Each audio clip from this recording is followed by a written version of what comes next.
Turnpike Sports Book Report.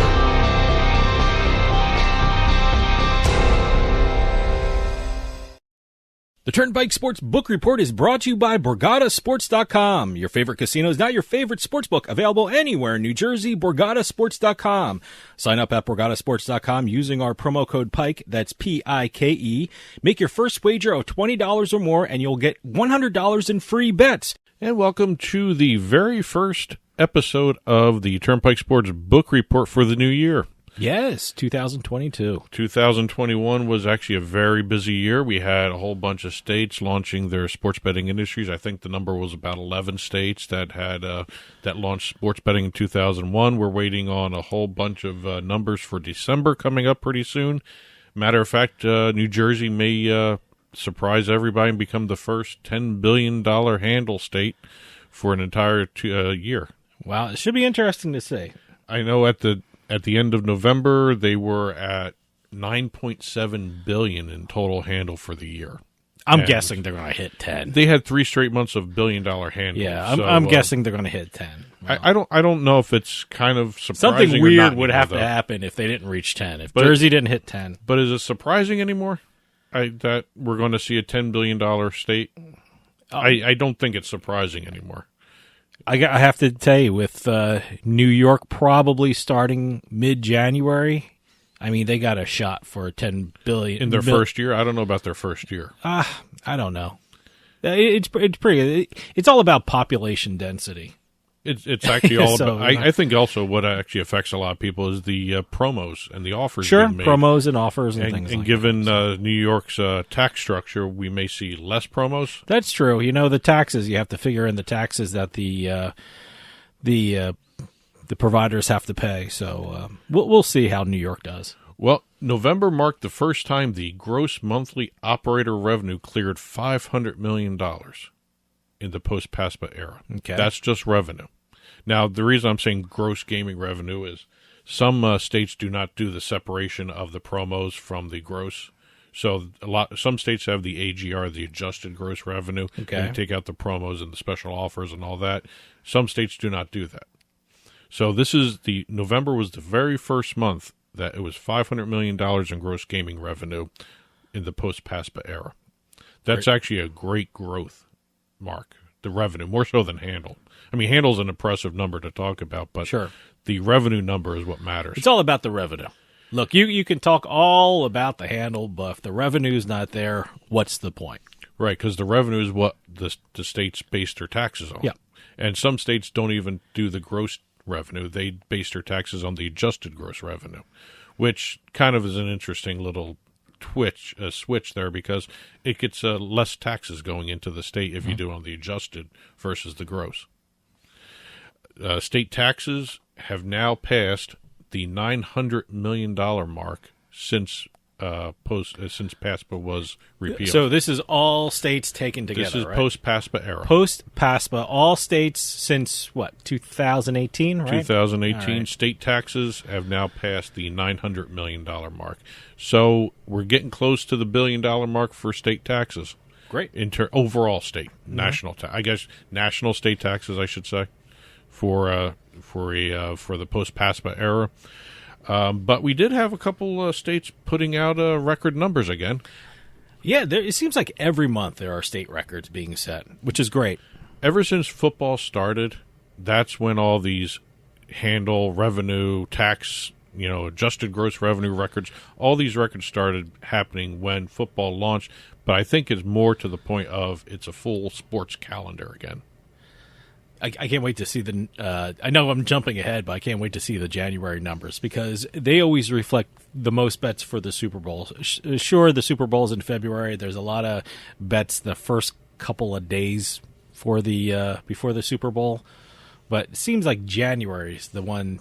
A lot of numbers coming out. I wonder how much of Super Bowl betting has accounted for September, October, November. I don't even know what date the Super Bowl's on. What is it? I think it's February 10th or something. Okay. It's a week later.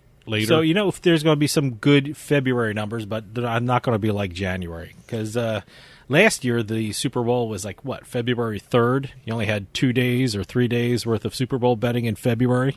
Yeah, as much as I'm curious about the Super Bowl, I'm more curious about March Madness because New York should be in the mix for March Madness, definitely. Yeah. I know they're talking about a January launch for sports betting or mobile sports betting in New York, but I don't know exactly. It's only going to be like a half a month. So I don't know if the New York numbers would accurately reflect the Super Bowl numbers. And also, keep an eye out with the American Gaming Association. They always release the projected numbers for Super Bowl betting a couple of weeks before the Super Bowl.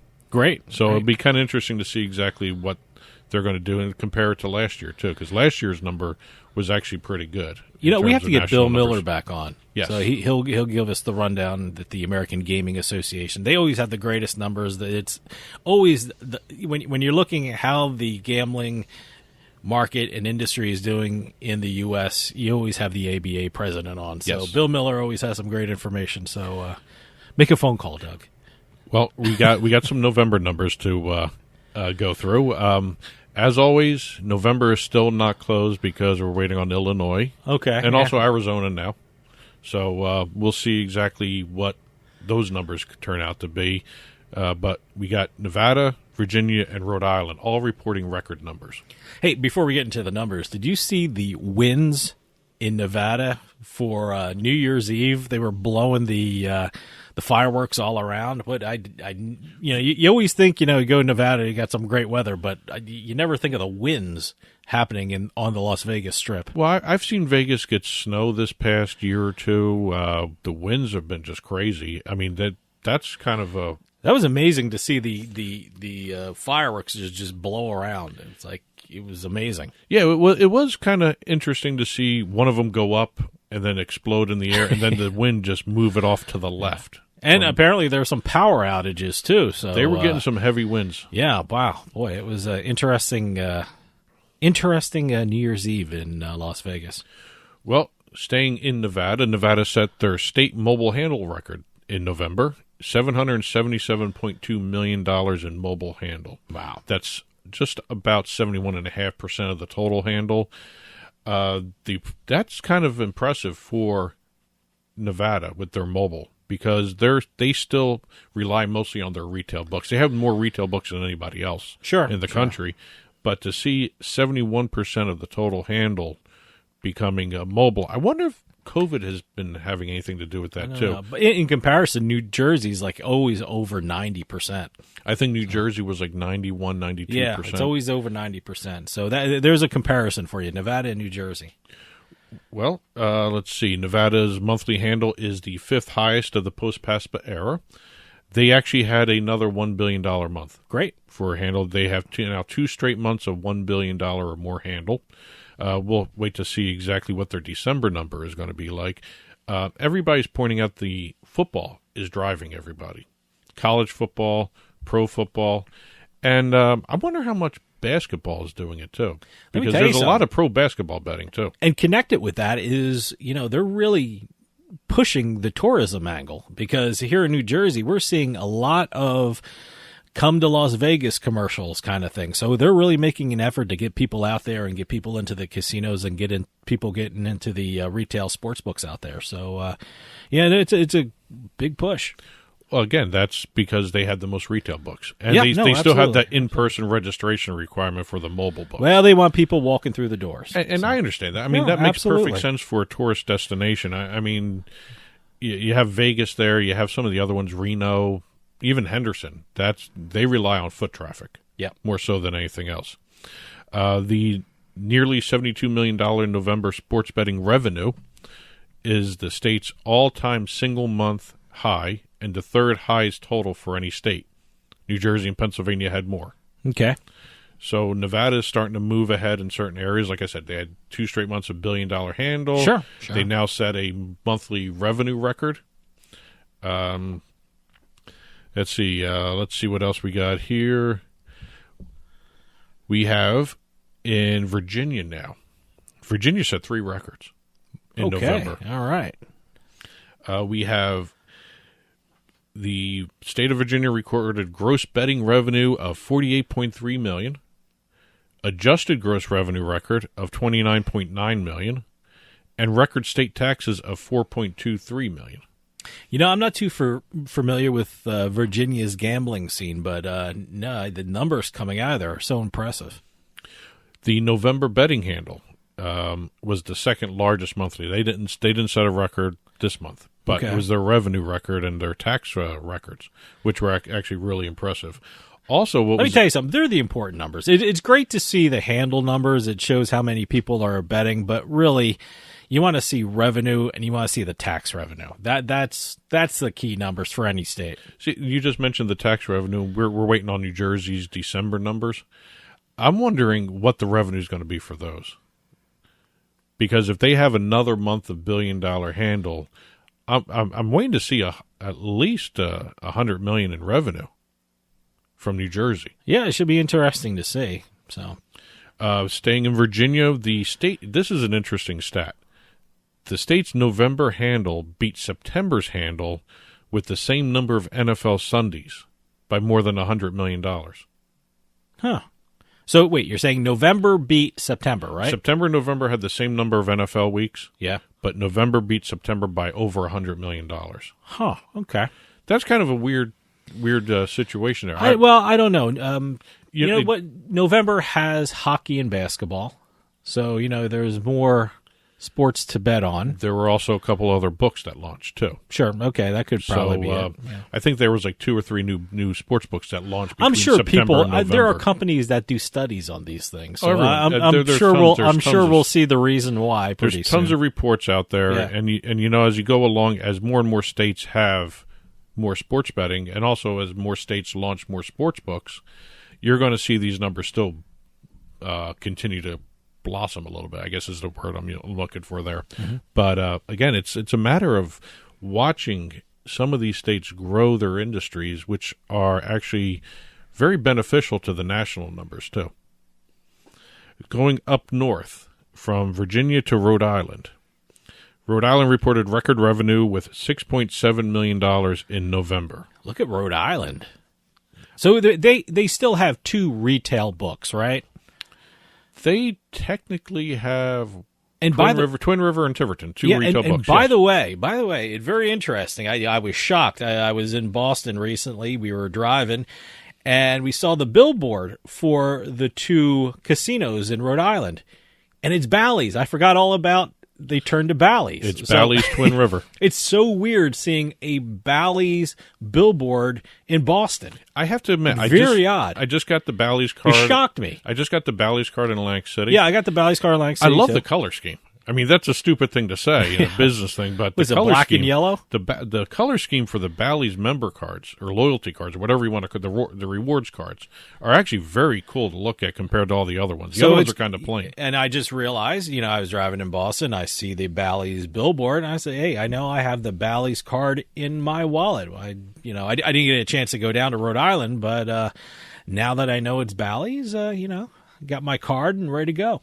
One last note on Rhode Island. The Ocean State is reporting a handle of $145.5 million in in-person and mobile sports bets during their first 4 months of this fiscal year. Great. July through October. $145.5 million total handle. I didn't see the breakdown of what the in-person versus mobile, but ever since Rhode Island dropped their in-person registration requirement, mobile has skyrocketed.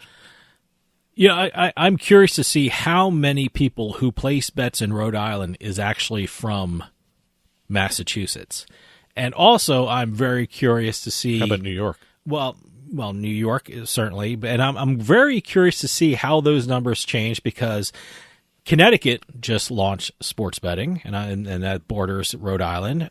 New York is going to start mobile betting pretty soon. Maybe. I wonder how much that, we all think about, New York is going to start mobile betting. That's going to affect New Jersey. I wonder how it's going to affect Rhode Island, and especially with Connecticut coming on board in sports betting. Well, I wonder how much New York is going to stunt Connecticut's growth. It should be interesting. Because you got a lot of people in the southern Connecticut that still work and live in, that do a lot of work in New York. Sure. So, I mean, if they're at their place of business in New York State, what's to stop them from just betting there and going home afterwards? You mentioned Connecticut. I gotta stop at the 2 casinos in Connecticut because I'm hearing. I know one has. I forgot what. Foxwoods has the DraftKings Sportsbook, which is 2 levels. Yeah, which I hear is beautiful. I can't wait to see it.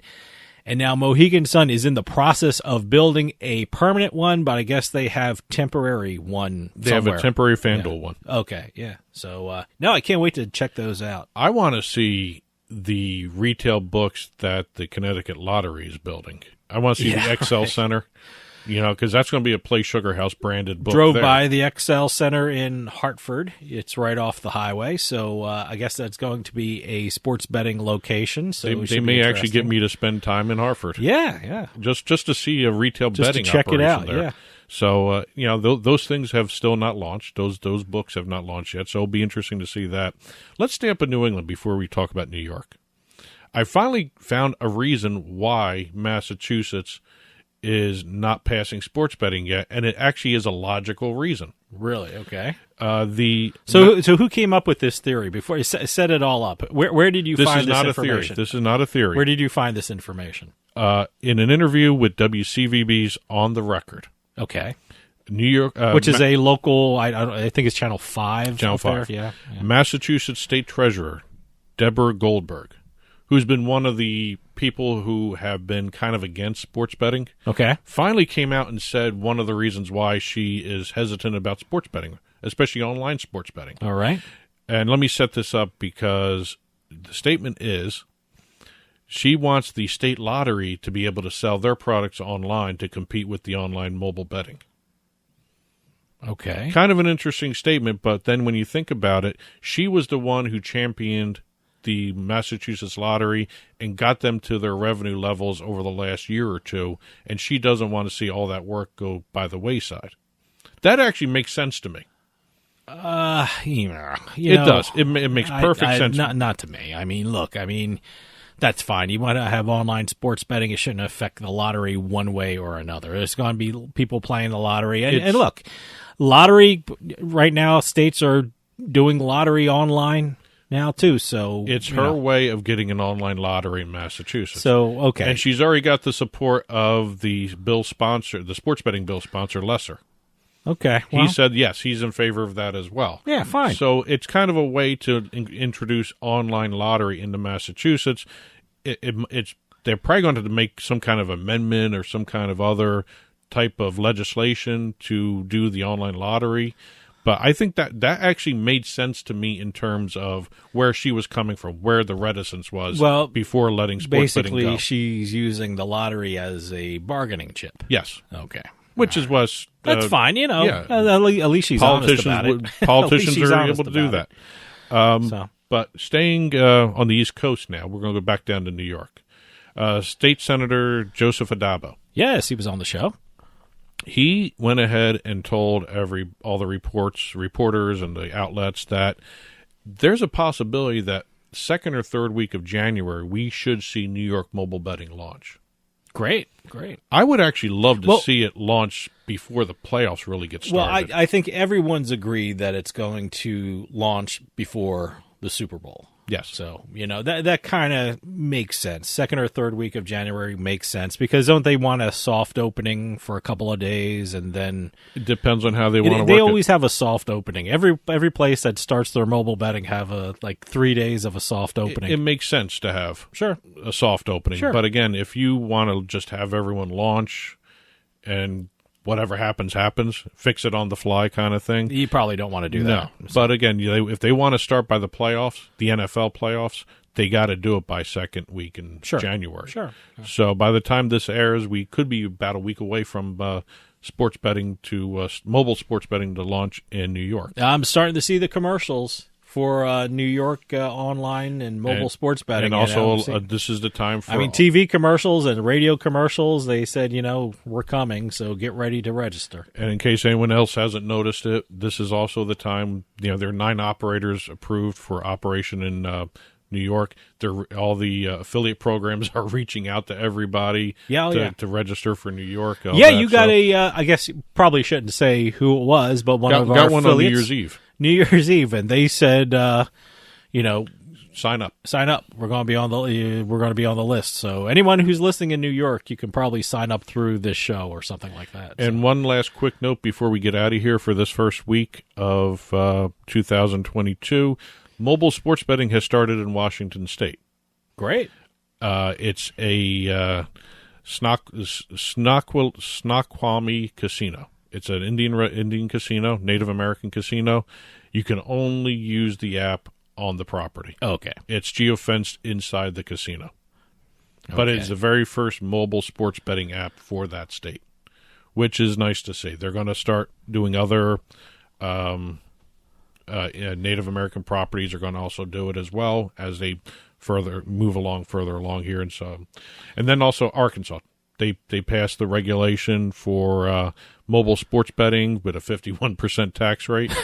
So it'll be the casinos want it, the state wants it, the mobile operators do not want it. Yeah, of course not. So I don't know who's going to be applying for licenses down there. I know before they made the vote, BetMGM and DraftKings both sent letters to the regulators saying that they wanted more skins being allowed for the casinos. Yeah. So we'll see what happens there. They're going to probably be voting on it soon. But again, Arkansas mobile betting. And that's it for this week's Turnpike Sports Book Report. Head on over to the blog, turnpikesportsradio.com. Click on the blog button for the full version in print of this week's book report.